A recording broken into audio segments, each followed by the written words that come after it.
बिस्मिल्लाहिर्रहमानिर्रहीम बिस्मिल्लाहिर्रहमानिर्रहीम। हम न्यू चैप्टर स्टार्ट कर रहे हैं, फ़िल्म कंस्ट्रक्शन। ठीक है। अच्छा, फ़िल्म इसको रेडियोलॉजी ज़ुबान में रेडियोलॉजिकल फ़िल्म कहते हैं। ठीक है। सिंपली इसको हम कहते हैं, ये एक क्या होता है, एक मीडियम होता है। इस मीडियम का फंक्शन ये है कि ये एक्सरे को कन्वर्ट कर ले विजिबल इमेज में। सिंपली देख ले कि जो एनर्जी आ रही है, एनर्जी कहाँ से आती है, एक्सरे ट्यूब से। ठीक है।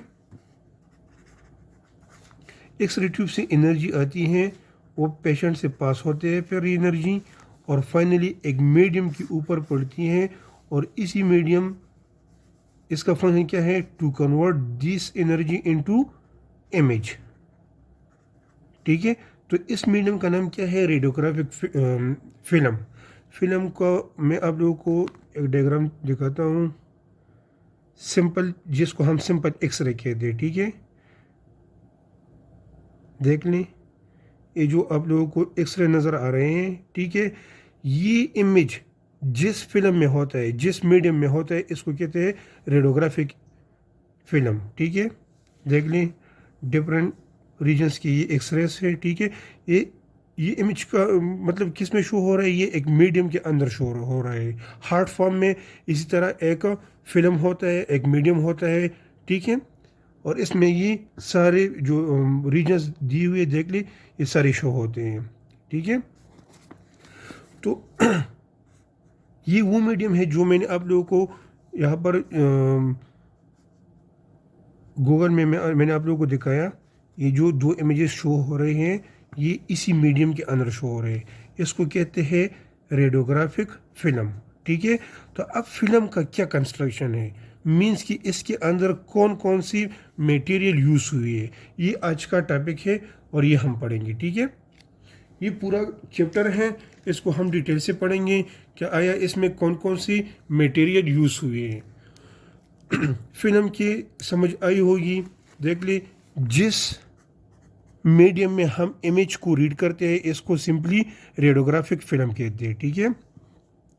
देख ले, इमेजिंग मोडिलिटीज़ को अगर हम देख लें,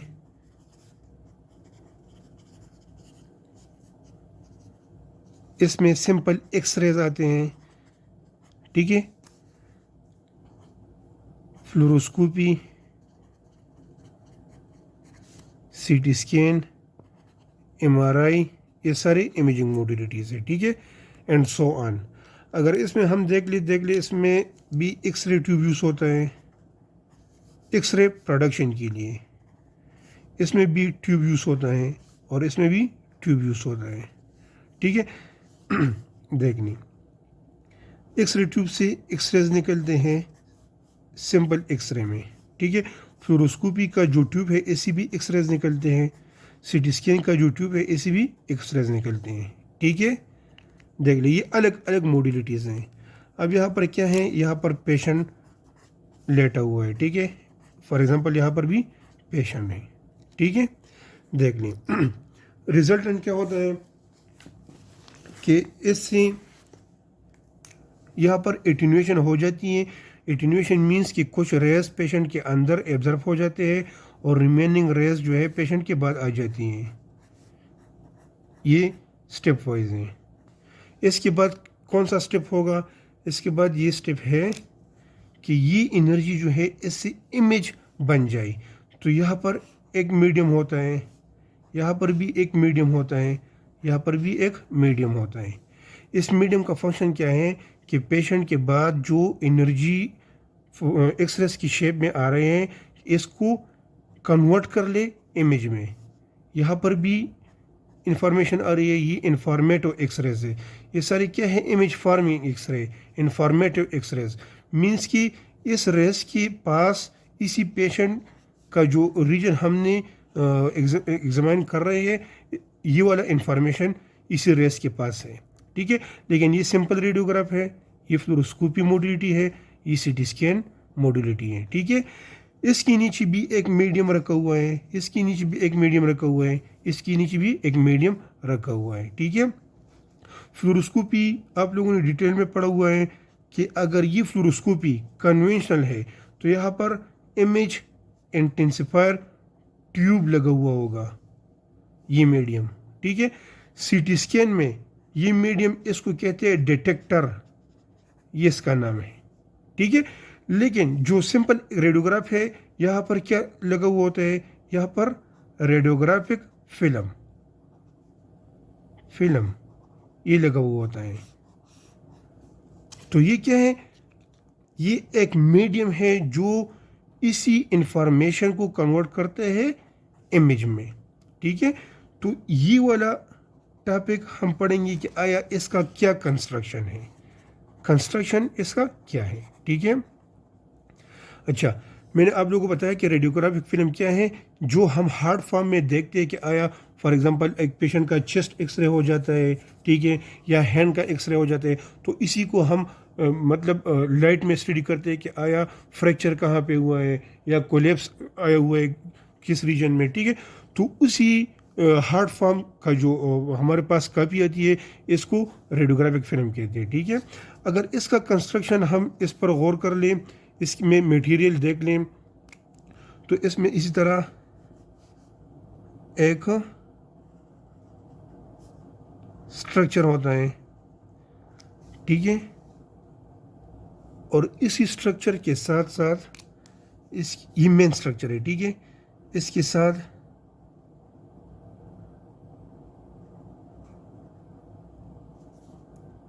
सेम बायलैटरल, इस साइड पर भी, ऊपर भी और नीचे भी दो मटेरियल अटैच होते हैं।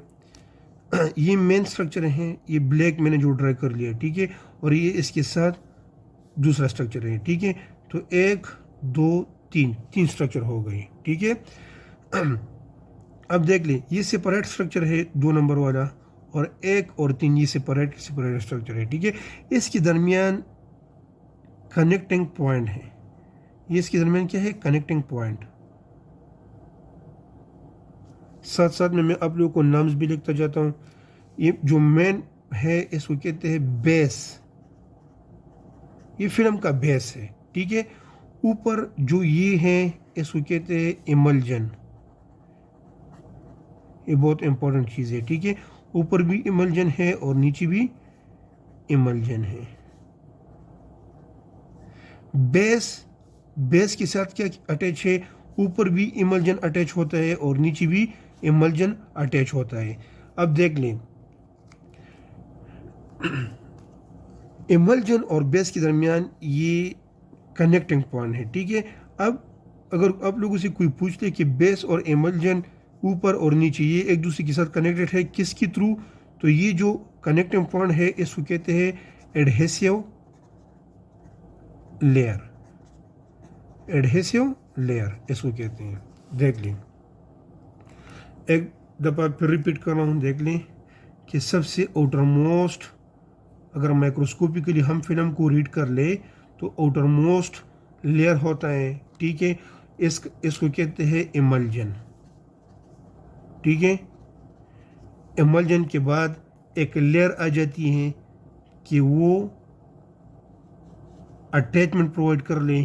ठीक है, नीचे क्या है, नीचे दरमियान में बेस है, फिर बेस के साथ क्या है, सेम एडहेसिव लेयर, और फिर एडहेसिव लेयर के साथ क्या अटैच है, इमल्जन।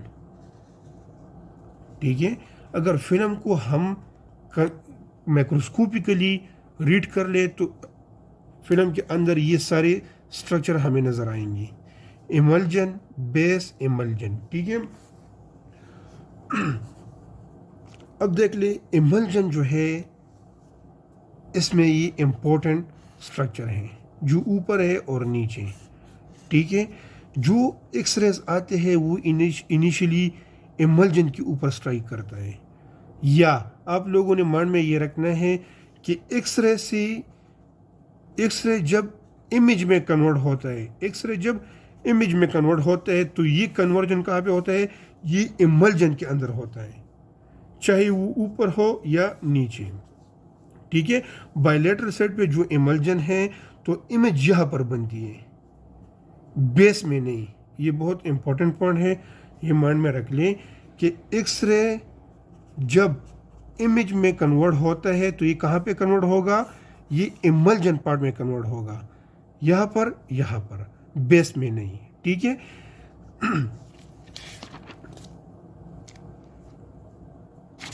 अच्छा, फिल्म का टोटल थिकनेस कितना है? टोटल थिकनेस 150 से लेकर 300 माइक्रोमीटर, ये इसका टोटल थिकनेस है। ठीक है, अब देख लें, मैंने आप लोगों को बताया कि इमल्जन इसमें इम्पोर्टेंट मतलब मटेरियल है।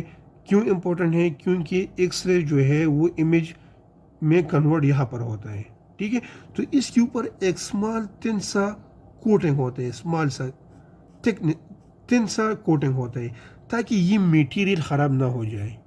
ठीक है, तो इसी कोटिंग को कहते हैं ओवर कोट, इसको कहते हैं ओवर कोट, ऊपर भी नीचे भी। देख ले, एक बार फिर रिपीट कर रहा हूँ, इमल्जन इसमें इम्पोर्टेंट मटेरियल है। क्यों इम्पोर्टेंट है? क्योंकि इमेज इसी मटेरियल के अंदर बनती है, तो ये बहुत ज़्यादा सेंसिटिव है। तो इसको कवर करने के लिए यहाँ पर एक कोटिंग प्रेजेंट होता है, ताकि ये जो है डस्ट से प्रोटेक्ट रहे। एक फंक्शन ये है ओवर कोट का कि ये डस्ट से प्रोटेक्शन प्रोवाइड करते हैं।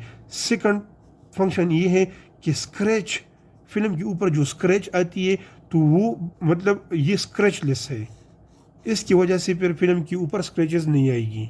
ठीक है, अच्छा, और इसका टोटल जो वेट है, वेट कितना है? 150 से लेकर 300 माइक्रोमीटर। अगर हम इसमें बेस की तरफ आ जाए, बेस, जिस तरह मैंने आप लोगों को बताया कि इमल्जन वो पार्ट है फिल्म का जिसमें इमेज बनता है। इमेज कहाँ से बनेगा? जब इसके ऊपर एक्सरेज पड़ेगी तब ये इमेज बनेगा इमल्जन में। ठीक है, लेकिन बेस जो है ये रेडियोल्यूसेंट है। रेडियोल्यूसेंट मीन्स कि इससे सारे एक्सरेज पास होते हैं। क्या होते हैं? पास होते हैं। मीन्स कि बेस, फिल्म में जो बेस है इसका कोई रोल नहीं है इमेज फॉर्मेशन में। No role in image formation, इसका कोई रोल नहीं है। इमेज फॉर्मेशन में किसका रोल है? इमल्जन का रोल होगा, बेस का कोई रोल नहीं होगा इमेज फॉर्मेशन में। ठीक है, अब क्वेश्चन ये बनता है कि बेस, ये इसका कोई रोल नहीं है, इमेज फॉर्मेशन है, फिर इसका क्या इंपॉर्टेंस है? तो अगर हम इसका इंपॉर्टेंस देख लें कि what is the importance of the base part of radiographic film, तो इसका इम्पोर्टेंस ये है कि जो स्ट्रेंथ है, फिल्म का जो स्ट्रेंथ है वो बेस प्रोवाइड करता है। ठीक है, मीन्स कि जो हार्डनेस है, हार्डनेस जिसकी वजह से फिल्म को हम पकड़ सकते हैं, ठीक है, रीड कर सकते हैं, वो कौन प्रोवाइड करता है? वो बेस प्रोवाइड करता है। ठीक है, ये रेडियोल्यूसेंट है, इसकी एटॉमिक नंबर बहुत कम होती है, तकरीबन 7 एटॉमिक नंबर। मीन्स कि यहाँ पर कोई एक्सरेस की एब्जॉर्प्शन नहीं होती। मैंने आप लोगों को बताया था कि atomic number increase, absorption also increase. तो बेस का main function to provide strength and hardness, ठीक है, टू प्रोवाइड शेप, ये इसका मेन फंक्शन है। जो फिल्म का शेप है वो इसी से बनता है। अब इसके बाद क्या है? इसके बाद अगर हम बेस का कंपोजिशन देख लें कि कौन से मटेरियल से ये बनता है, तो कंपोजिशन में ये है कि स्टार्ट में ये सेलुलोज नाइट्रेट, ये इसका चॉइस ऑफ मटेरियल था। ये मटेरियल यूज़ होते थे किसके लिए? बेस के लिए। ठीक है, मतलब ये है कि जब फिल्म इन्वेंट हो गया, ठीक है, तो बेस स्टार्ट में सेल्यूलोज नाइट्रेट से बनता था। ठीक है, लेकिन फिर कुछ टाइम बाद ये सेलुलोज नाइट्रेट ख़त्म हो गया। देख ले, जब भी कोई मटेरियल जो है वो रिप्लेस होती है तो इसकी ख़ास रीजंस होती है, इसलिए वो मटेरियल्स ख़त्म हो जाती हैं। नोट कर ले, सेलुलोज नाइट्रेट ये फर्स्ट मटेरियल थे जो बेस की कंपोजिशन में यूज़ होते थे, ठीक है। लेकिन अब ये यूज़ नहीं होता है, क्यों? क्योंकि सेलुलोज नाइट्रेट जो है ये फ्लेमेबल होता था, फ्लेमेबल, तो ये इसमें डिसएडवांटेज थी, ठीक है। तो फिर क्या किया, एक दूसरा कंपोनेंट यूज़ किया, मटेरियल यूज़ किया, इसका नाम है सेलुलोज ट्राई एसीटेट। ये दोनों सेम थे, लेकिन इसमें ये क्वालिटी थी कि ये फ्लेमेबल नहीं थी, ठीक है। तो ये इससे बेस्ट था। कुछ टाइम बाद पॉलीएस्टर यूज किया, पॉलीएस्टर। अब cellulose nitrate, cellulose try acetate, ये दोनों यूज़ नहीं होते हैं। अब क्या यूज़ होता है, पॉलीएस्टर यूज़ होता है। क्यों? क्योंकि इसमें ख़ास एडवांटेजेस थे। क्या क्या एडवांटेजेस थे? एक तो ये इनफ्लेमेबल थे, मीन्स कि फ्लेमेबल नहीं थे। सेकंड, इसका जो साइज था वो बहुत ज़्यादा थिन था, और थिन भी था और साथ में ये स्ट्रॉन्ग भी था। ये स्ट्रॉन्ग था तो ये बेस्ट स्ट्रेंथ प्रोवाइड करता था, ठीक है। तो आजकल कौन सा बेस यूज होता है, जितनी भी फिल्म्स आते हैं इसका बेस का कंपोजिशन पॉलीएस्टर से होता है, ठीक है। तो ये हमने इसमें रेडियोग्राफी फिल्म की कंस्ट्रक्शन में हमने क्या पढ़ा, बेस टोटल पढ़ा कि इसका कंपोजिशन क्या है और इसका इम्पोर्टेंस क्या है। ये वाला बेस हमने कंप्लीट कर लिया, ठीक है। इंशाल्लाह नेक्स्ट क्लास में हम इमल्जन पढ़ेंगे कि इमल्जन का क्या रोल है फिल्म में, और इसके अंदर किस तरह इमेज फॉर्मेशन होती है। ये आज के लिए काफ़ी है, ये देख ले, और नेक्स्ट क्लास में हम इंशाल्लाह इमल्जन पढ़ेंगे।